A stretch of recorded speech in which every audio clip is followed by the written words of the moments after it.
दोस्तों स्वागत है आप लोगों का हमारे YouTube चैनल टोटल नौकरी ज्ञान में। तो दोस्तों अगर आप लोग खुफिया विभाग में काम करना चाहते हैं तो आप सभी के लिए खुफिया विभाग की ओर से एक नई बम्पर भर्ती 2025 में एक और बार फिर से निकाल दी गई है। और मैं आज के इस वीडियो में इस भर्ती के बारे में आपको सारी जानकारी देने वाला हूं। तो आप बस वीडियो को अंत तक देखिएगा क्योंकि आप सभी के लिए ये भर्ती बहुत ही शानदार और अनोखा भर्ती होने वाला है। और मैं आप सभी को बता दूं कि इस भर्ती से रिलेटेड आपके जितने भी सारे डाउट हैं सारे डाउट को क्लियर करने वाला हूं। एक भी डाउट आपके मन में नहीं रहने दूंगा। अगर बाय द वे आपका कोई छोटा मोटा डाउट रह जाता है तो आप मुझे कमेंट कर देना, मैं उसका जल्द से जल्द आप सभी को रिप्लाई दे दूंगा। तो आइए अब हम जान लेते हैं कि जो यहाँ पे खुफिया विभाग की ओर से नई बम्पर भर्ती 2025 में निकाली गई है, आखिर इसका क्या प्रोसेस रहने वाला है, इसके टोटल कितने पोस्ट निकाले गए हैं, इसका क्वालिफिकेशन क्या रहने वाला है, और उसके साथ ही खुफिया विभाग में ये किसके पद पे ये भर्ती निकाली गई है, इसका जो है आवेदन कब से स्टार्ट होगा, कब तक चलेगा, मैं सब कुछ आप लोगों को डिटेल बाय डिटेल जानकारी देने वाला हूं। तो आप बस वीडियो को ध्यान से देखिए और अंत तक देखिए। तो आइए अब बात करें कि जो यहाँ पे खुफिया विभाग की नई बम्पर भर्ती 2025 में निकाली गई है, आखिर इसके टोटल कितने पोस्ट निकाले गए हैं।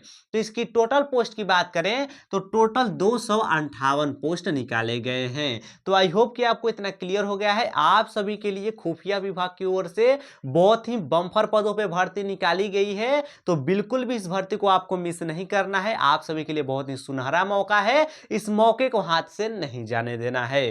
तो चलिए अब हम आगे बात कर लेते हैं इस भर्ती की पोस्ट नेम की कि आखिर ये भर्ती किसके पद पे निकाली गई है। तो यहाँ पे अगर हम बात करें पोस्ट नेम की तो देख सकते हैं assistant central intelligence officer grade 2 या फिर टेक के जो है यहाँ पे देख सकते हैं पद पे ये भर्ती निकाली गई है। तो आई होप कि आपको इतना क्लियर हो गया है। अब हम आगे बात कर लेते हैं इस भर्ती की ऑर्गेनाइजेशन की कि आखिर ये भर्ती किसके द्वारा निकाली गई है। तो इतना तो आपको मालूम ही है कि ये जो भर्ती है आईबी के द्वारा निकाली गई है, यानी इंटेलिजेंस ब्यूरो के द्वारा ये भर्ती निकाली गई है। तो इतना क्लियर हो गया। अब आगे बात कर लेते हैं इस भर्ती की अप्लाई मोड की कि आखिर इस भर्ती का आवेदन ऑनलाइन कराया जाएगा कि ऑफलाइन कराया जाएगा।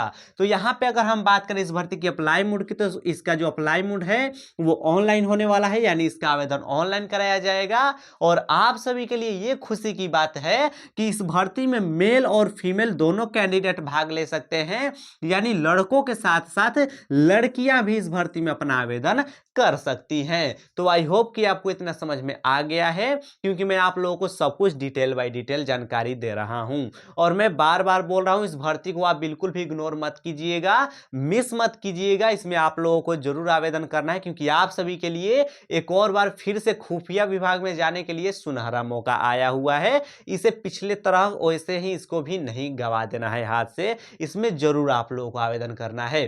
तो चलिए अब हम आगे बात करते हैं इस भर्ती की क्वालिफिकेशन की कि आखिर इस भर्ती का क्वालिफिकेशन क्या रहने वाला है। तो क्वालिफिकेशन की बात करें तो अब अगर आपने बीटेक किया है या फिर बीई किया है या फिर एमएससी किया है तो आप जो है इस भर्ती में अपना आवेदन कर सकते हैं। अगर तीनों में से कोई एक आपने किया है तो आप इस भर्ती में अपना आवेदन करके इस भर्ती का लाभ उठा सकते हैं। तो आई होप कि आपको इतना क्लियर हो गया है। अब चलिए हम आगे बात करते हैं इस भर्ती की एज लिमिट की कि आखिर इस भर्ती का एज लिमिट क्या रहने वाला है। तो एज लिमिट की बात कर तो देख सकते हैं मिनिमम जो आपका एज है 18 वर्ष होना चाहिए और मैक्सिमम जो आपका एज है 27 वर्ष होना चाहिए। यानी आपका जो उम्र है 18 और 27 वर्ष के बीच में है तो आप इस भर्ती में अपना आवेदन कर सकते हैं। और मैं आप सभी को बता दूं कि इस भर्ती में आप लोगों को आयु सीमा में छूट भी देखने को मिल जाएगी। जो लोग अनारक्षित वर्ग के तहत आते हैं उनको जो है आयु सीमा में अच्छा खासा छूट देखने को मिल जाएगा।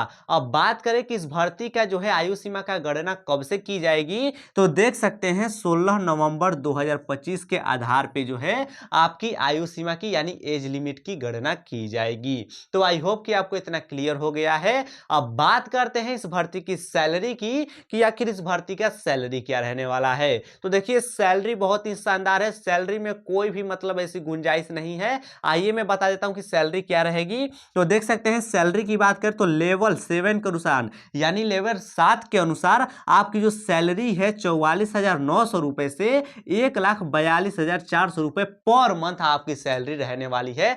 यानी बहुत ही शानदार आपकी सैलरी रहने वाली है। तो चलिए अब हम बात करते हैं इस भर्ती की एप्लीकेशन फी के बारे में कि आखिर इस भर्ती में आप लोगों को आवेदन करने के लिए कितने रुपए लगने वाले हैं। तो यहाँ पे अगर हम बात करें एप्लीकेशन फी की तो देख सकते हैं जनरल, ईडब्ल्यूएस और ओबीसी के लिए 100 रुपए लगने वाले हैं। और वहीं बात करें यहाँ पे एससी एसटी फीमेल और भूतपूर्व सैनिक के लिए तो नो फी, एक भी रुपए नहीं लगने वाले हैं। बिल्कुल फ्री में जो है यहाँ पे महिला अपना आवेदन कर सकती है। और जो लोग भूतपूर्व सैनिक हैं वो भी इस भर्ती में अपना आवेदन कर सकते हैं बिल्कुल फ्री में। तो आई होप कि आपको इतना समझ में आ गया है। अब बात कर लेते हैं इस भर्ती की सिलेक्शन प्रोसेस की कि आखिर इस भर्ती का सिलेक्शन प्रोसेस क्या रहने वाला है, आखिर आपका चयन किस आधार पे किया जाएगा।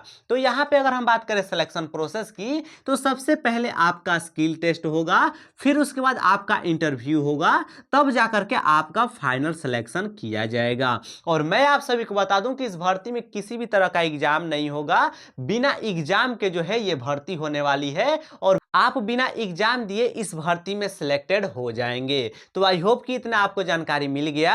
अब बात कर लेते हैं इस भर्ती की इंपोर्टेंट डॉक्यूमेंट्स के बारे में कि आखिर इस भर्ती में कौन कौन से इंपोर्टेंट डॉक्यूमेंट्स लगने वाले हैं। तो यहां पे बात करें इंपोर्टेंट डॉक्यूमेंट्स की तो सबसे पहले आपका शैक्षणिक प्रमाण पत्र लगेगा, फिर उसके बाद आपका आधार कार्ड लगने वाला है, फिर उसके बाद यहां पे जाति प्रमाण पत्र लगेगा। यदि ये लागू होता है तभी जो है इस भर्ती में ये जाति प्रमाण पत्र लगेगा, अगर लागू नहीं होता है तो बिल्कुल नहीं लगने वाला है। अब बात करें आगे क्या लगेगा तो देख सकते हैं ईएक्स सर्विसमैन प्रमाण पत्र लगने वाला है। और जो लोग ईएक्स सर्विसमैन के तहत आते हैं उनको जो है यहाँ पे ईएक्स सर्विसमैन जो है प्रमाण पत्र लगेगा। अगर यदि ये भी मांगा जाता है तो भी लगने वाला है, वरना नहीं लगेगा। फिर बात करें कि क्या लगेगा तो देख सकते हैं डोमिसाइल या फिर निवास प्रमाण पत्र लगने वाला है। अगर ये भी लागू होता है तभी लगेगा, वरना नहीं लगेगा। फिर उसके बाद अगर आप पीडब्ल्यूडी के तहत आते हैं तो यहाँ पे पीडब्ल्यूडी प्रमाण पत्र लगेगा। ये भी अगर लागू होता है तभी लगने वाला है, वरना नहीं लगेगा। फिर उसके बाद आपका जो है यहाँ पे पासपोर्ट साइज फोटो लगेगा। फिर उसके बाद आपका हस्ताक्षर यानी सिग्नेचर लगने वाला है। अगर आपके पास ये सारे डॉक्यूमेंट्स हैं तो आप इस भर्ती में अपना आवेदन कर सकते हैं और इस भर्ती का लाभ उठा सकते हैं। तो आई होप कि आप लोगों को इतना सब कुछ जानकारी मिल गया है। अब बात कर लेते हैं इस भर्ती की आवेदन तिथि के बारे में कि आखिर इस भर्ती का आवेदन कब से स्टार्ट होगा, कब तक चलेगा। तो यहां पे अगर हम बात करें इस भर्ती की अप्लाई डेट के बारे में, स्टार्टिंग डेट के बारे में, तो देख सकते हैं 25 अक्टूबर 2025 से जो है इस भर्ती का आवेदन स्टार्ट हो जाएगा। यानी कल से जो है इस भर्ती का आवेदन स्टार्ट हो जाएगा, कल 25 अक्टूबर है। अब हम आगे बात करते हैं इस भर्ती की लास्ट डेट के बारे में। तो इसका जो लास्ट डेट रहने वाला है वो है 16 नवंबर 2025 तक इसका जो है लास्ट डेट रहने वाला है। यानी आपके पास अभी बहुत ही ज्यादा टाइम है, आप इस भर्ती में अपना आवेदन कर सकते हैं और इस भर्ती का लाभ उठा सकते हैं। तो आई होप कि आपको इस भर्ती के बारे में सब कुछ क्लियर हो गया होगा। तो अगर आप लोगों को ये वीडियो थोड़ा भी अच्छा लगा तो वीडियो को लाइक कर दीजिएगा। चैनल पे पहली बार आए हैं चैनल को सब्सक्राइब कर लीजिएगा। चलिए मिलते हैं एक और नए वीडियो में एक और नए बम्पर भर्ती के साथ, नए भर्ती के साथ। तब तक के लिए जय हिंद।